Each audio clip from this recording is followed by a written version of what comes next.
This episode is brought to you by Nordstrom. Summer's almost out and fall's calling. Luckily, Nordstrom has everything you need for the season ahead, all under $100. Discover new arrivals from your favorite brands like Mango, Princess Polly, Wave, Free People, BDG, and more. Whether you're planning a last-minute getaway, heading back to class, or refreshing your office looks, you'll find the latest trends and beauty must-haves without breaking your budget. It's easy, too, with free shipping, free returns, and in-store order pickup. Shop today, in stores, and at Nordstrom.com. Tires matter. They're the only part of your vehicle that touches the road. Tread confidently with new tires from Tire Rack. Whether you're looking for expert recommendations or know exactly what you want, Tire Rack makes it easy. Fast, free shipping, free road hazard protection, convenient installation options, and the best selection of Firestone tires. Go to TireRack.com to see their Firestone test results, tire ratings, and reviews, and be sure to check out all the special offers. TireRack.com, the way tire buying should be. Jack Daniel's is proudly served in fine establishments, questionable joints, and everywhere in between. So, no matter where you go, in every bar, you'll always know someone by name. Jack. Jack and Coke? Shot of Jack? Jack Daniels, please. Right away. That's what makes Jack, Jack. Please drink responsibly. Responsibility.org. Jack Daniels and Old No. 7 are registered trademarks. Copyright 2025 Jack Daniels. Tennessee whiskey. 40% alcohol by volume. 80 proof. Welcome to Wrestling with Heart, a podcast looking at pro wrestlers giving back to their community. Join me, Stanley Carr, as I interview wrestling's hottest names who use their platforms as entertainers to raise awareness and do community service. Hello and welcome to another edition of Wrestling with Heart. This is the show where we talk with professional wrestlers and professional wrestling personalities about their lives in and outside of the ring, as well as doing acts of charity work, community service, volunteering, and spreading positivity. We're always about the positive vibes here on the show. And with me right now, I've got a very special guest, one of the most entertaining characters of all time. I'm talking about former WWE Intercontinental Champion, former United States Champion, former Tag Team Champion, currently working with TNA Wrestling as the Director of Authority. Pleased to welcome the one and only Santino Marella. Welcome, Santino, to Wrestling with Heart. Oh, thank you. That was a very nice introduction. Thank you. Yes. So talk to me about your childhood. Where are you from? Yeah, 1974, born in Mississauga, Ontario. Mississauga is the suburb right beside Toronto. In fact, the Toronto airport is in Mississauga. And it was honestly a fantastic place to grow up.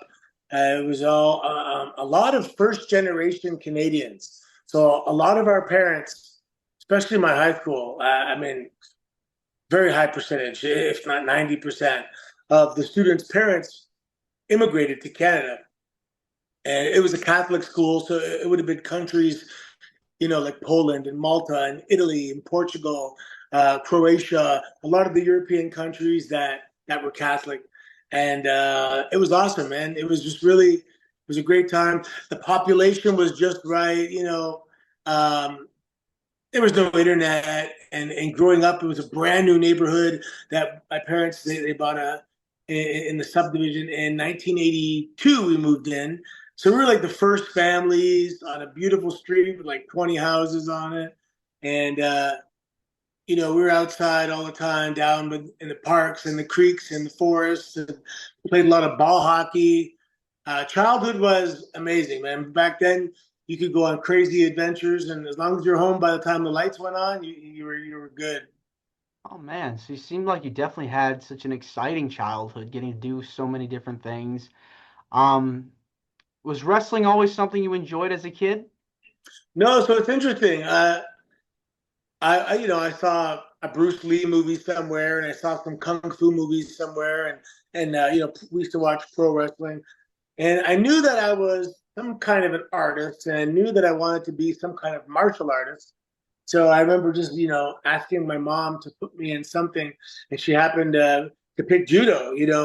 When you look in the parks and recreations pamphlets, there's karate, taekwondo, judo, and she didn't know the difference. I didn't know the difference, and she chose judo, and it ended up being like perfect for me.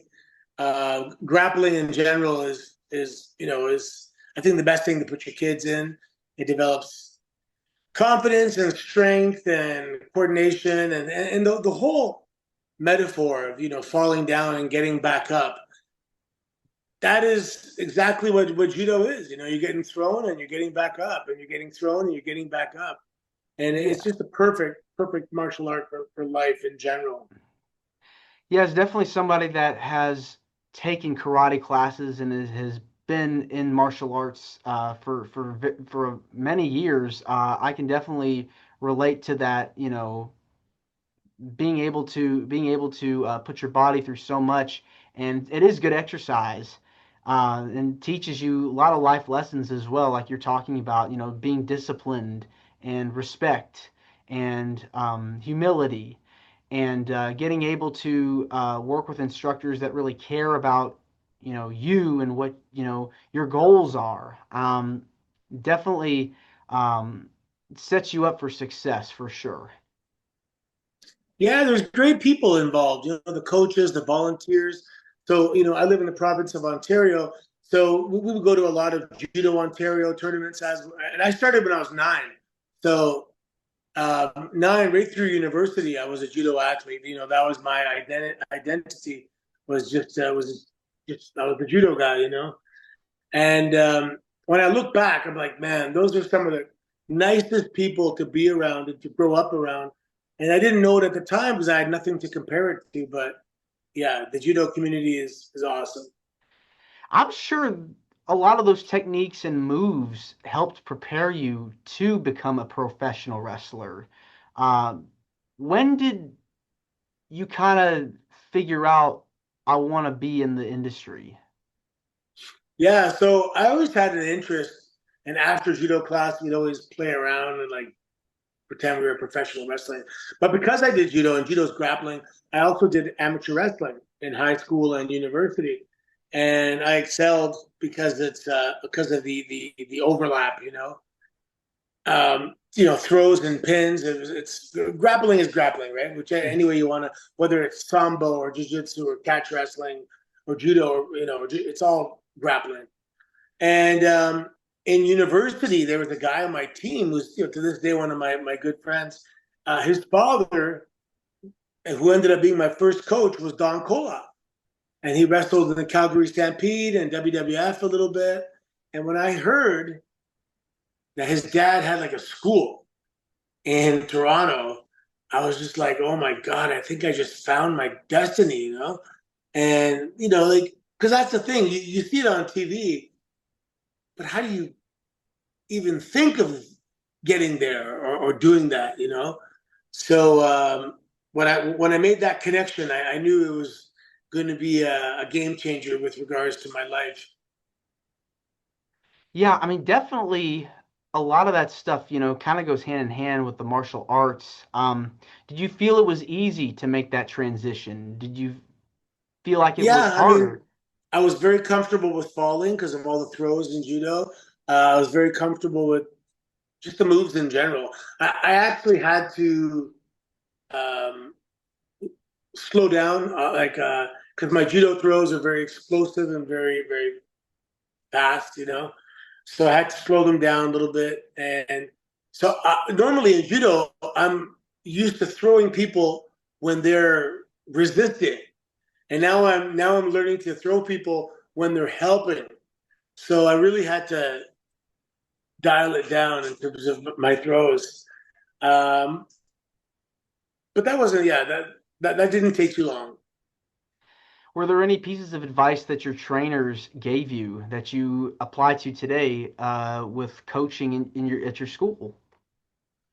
Yeah, so I had really a very eclectic group of coaches. So Don Koloff was my first coach.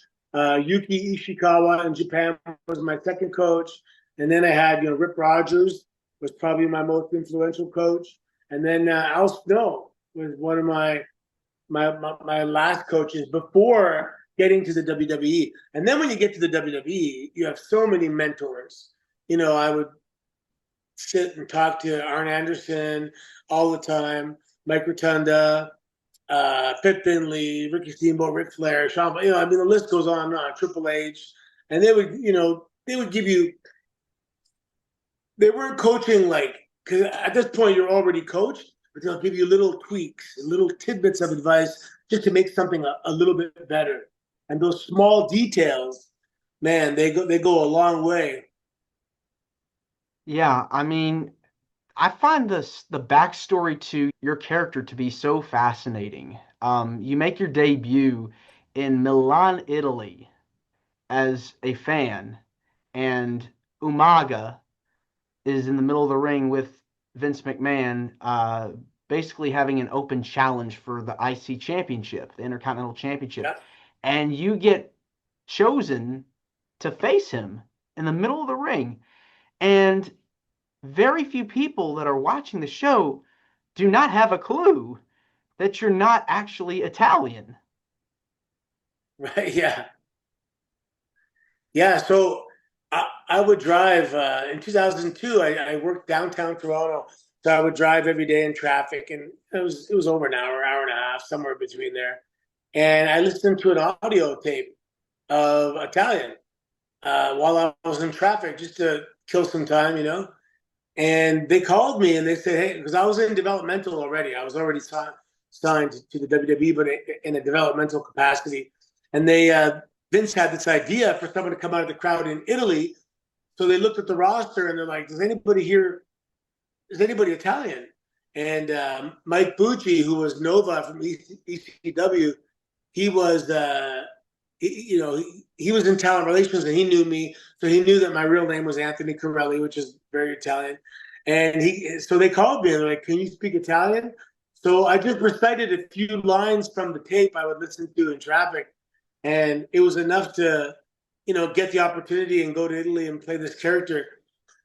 Also, like I mentioned earlier, because of all our parents were born in other countries, so I've always been around these accents, people that were, English wasn't their first language and they would say things a little off or say things in a funny way.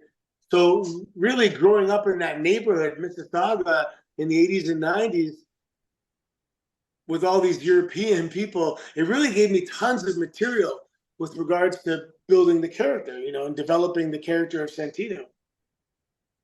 It's just so amazing how you're able to take that and really make it your own. That you were there for what, 8, 9 years?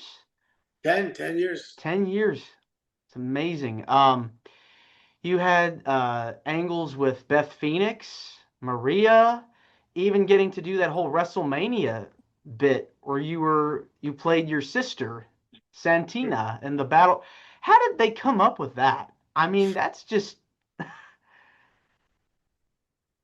Yeah. So, you know, we were playing that, dominant, that like the dominant story. Like I was insecure and I wanted to show her that men are better.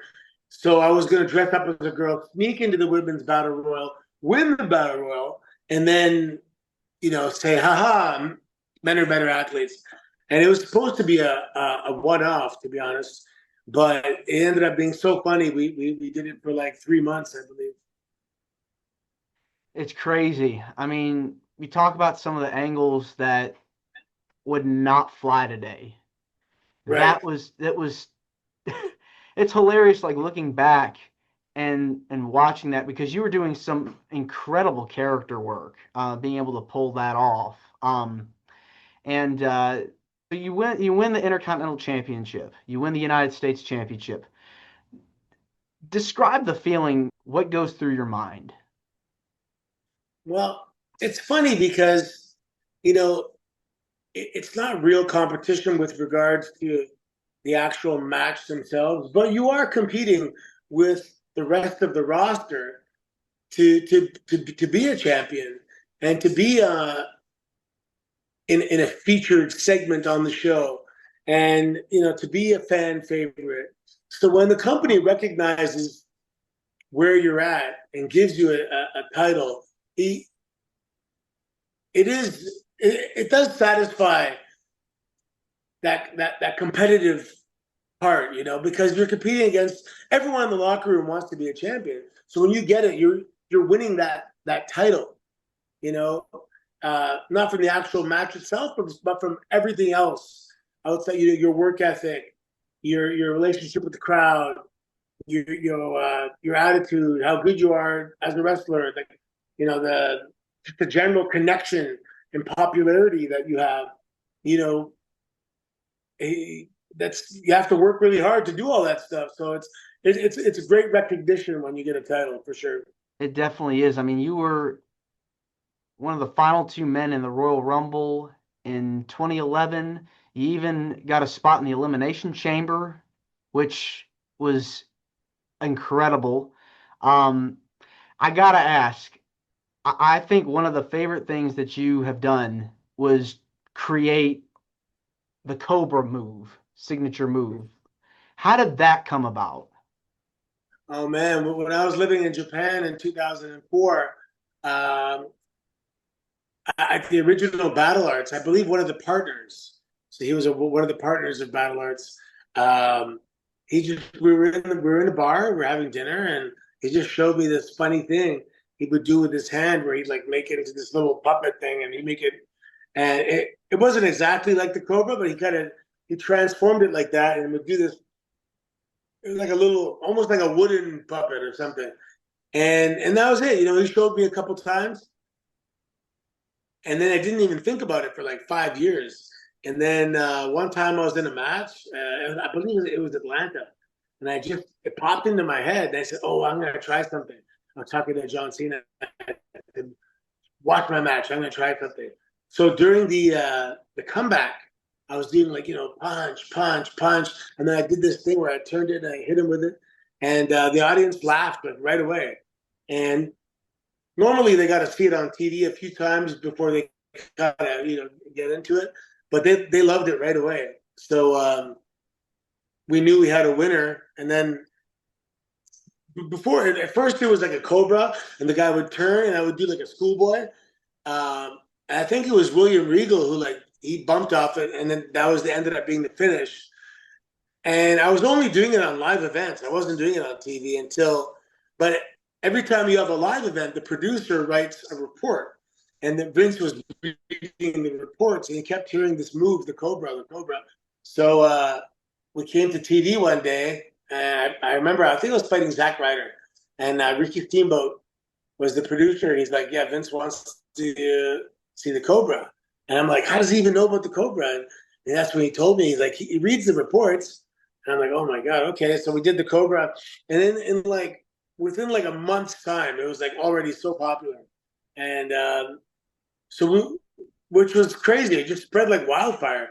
And then after about a year, we added the sleeve or so, and then we had the Cobra as it is today. Yeah. And it was able to catch on with so many people. People still, when you come out and compete, people still love seeing that move. It's just so iconic. Yeah, it's interesting too because anybody can do it, right? Yeah, I mean, you were able to really make that your own thing, and how people still to this day, like when they see you, one of the first things they think of is the Cobra. I think that's Right. so cool. I want to switch gears now and talk about some of the stuff you've done outside of the ring. I know you've been involved with a lot of charity organizations and done charity work over the course of your career. What kinds of things have you done over the years to help out in your community? And I worked with Epilepsy Canada.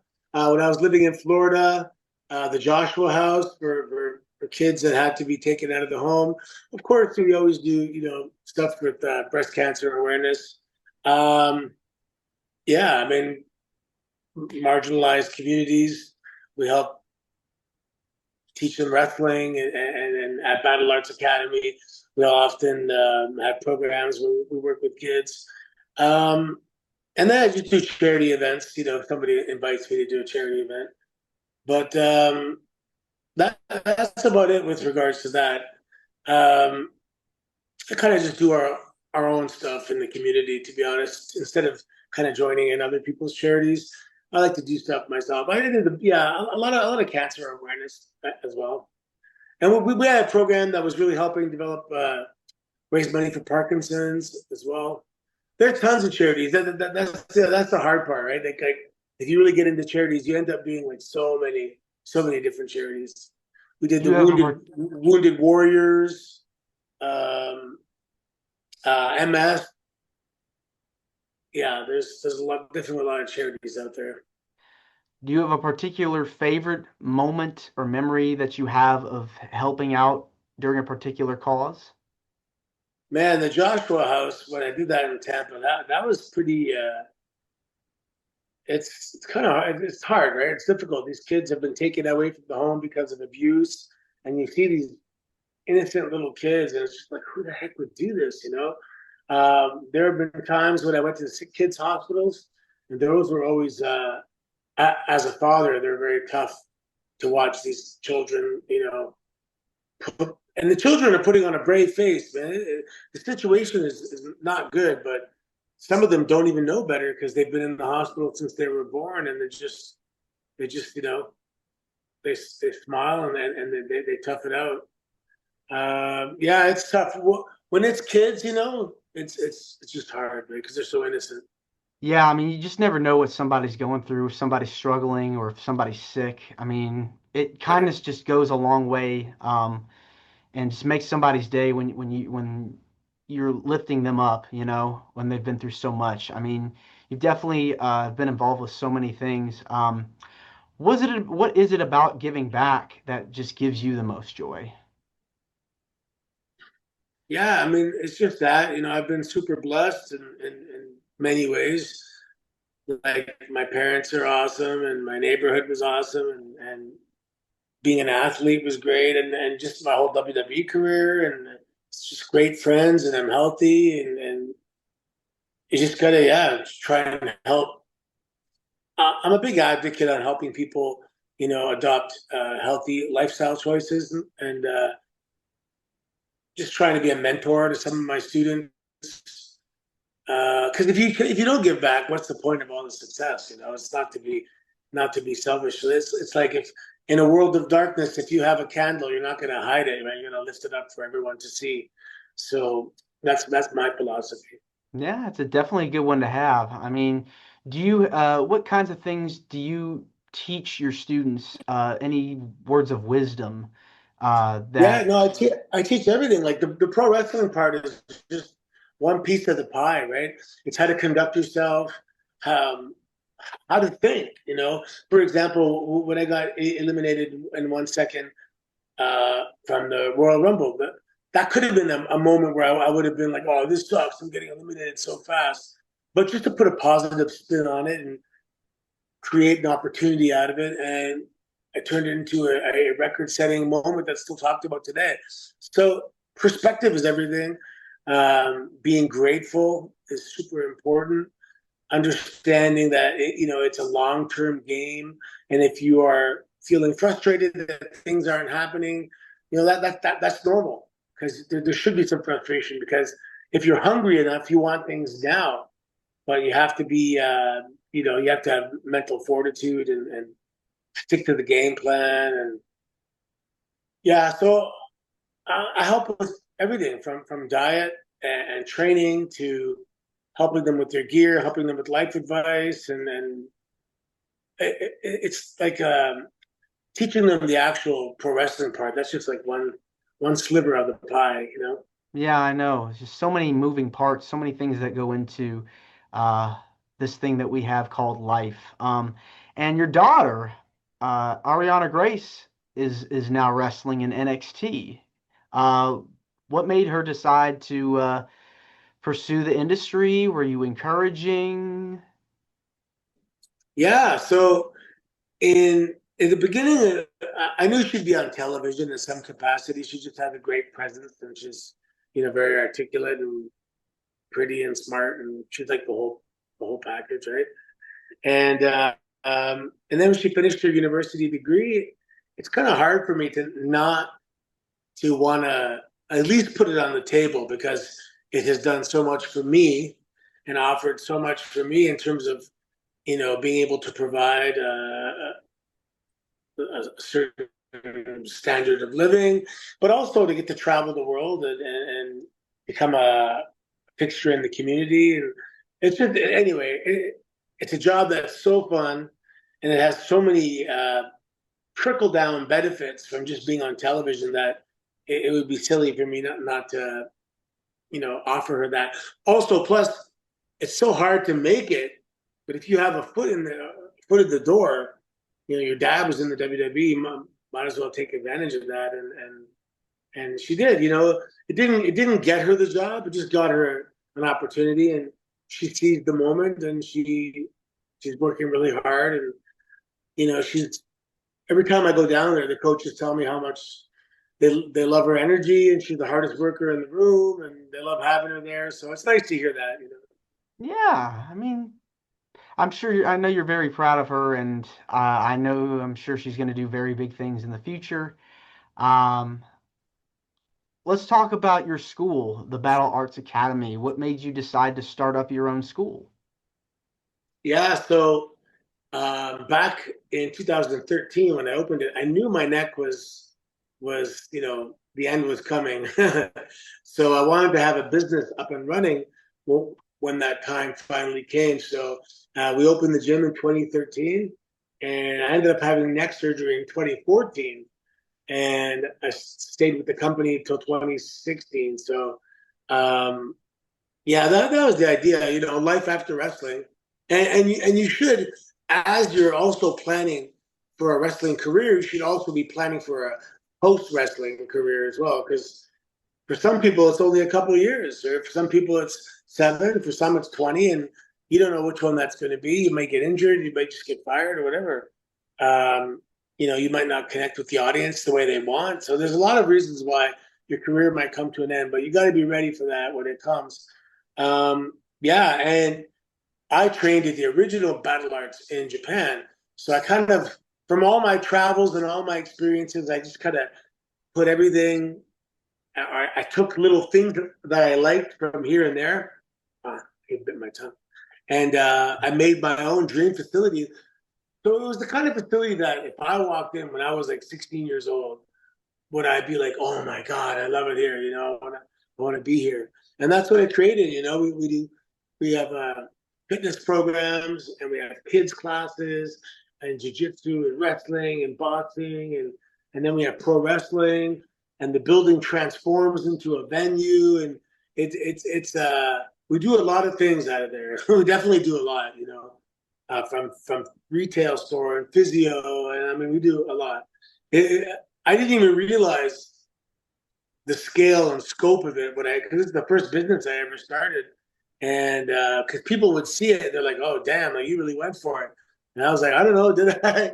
I just it made sense on paper, and I believe there was a need for that in the neighborhood, and yeah, we're still standing strong today. What's the most rewarding thing about having your own school and seeing your graduates go on and be successful? Yeah, there's many different things, right? Like if you have success in pro wrestling, and success comes in many different shapes and forms. Like, you may travel the world. Maybe because of wrestling, went to Mexico, and because you went to Mexico, you met your wife, and because then you have kids. It all came from this. That could be that.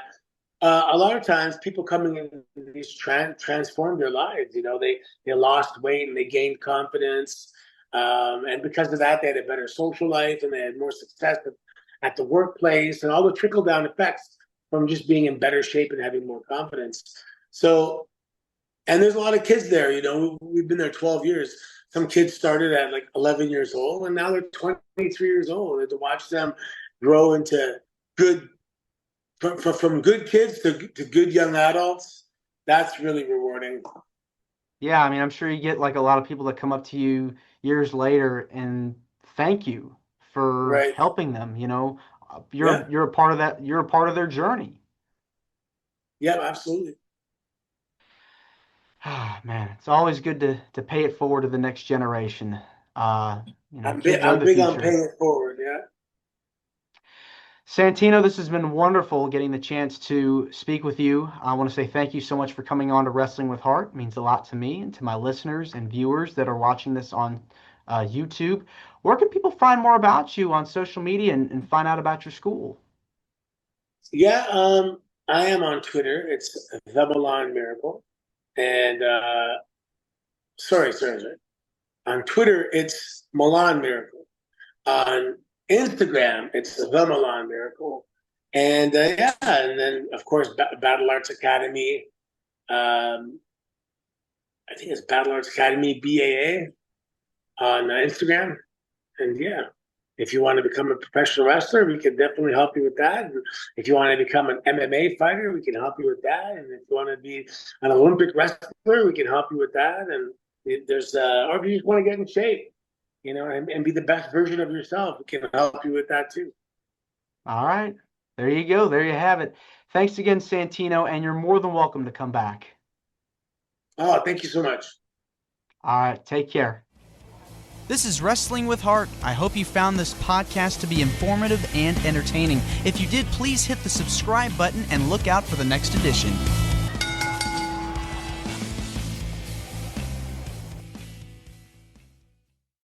Starting a business can seem like a daunting task, unless you have a partner like Shopify. They have the tools you need to start and grow your business. From designing a website to marketing to selling and beyond, Shopify can help with everything you need. There's a reason millions of companies like Mattel, Heinz, and Allbirds continue to trust and use them. With Shopify on your side, turn your big business idea into... Sign up for your $1 per month trial at shopify.com/special offer.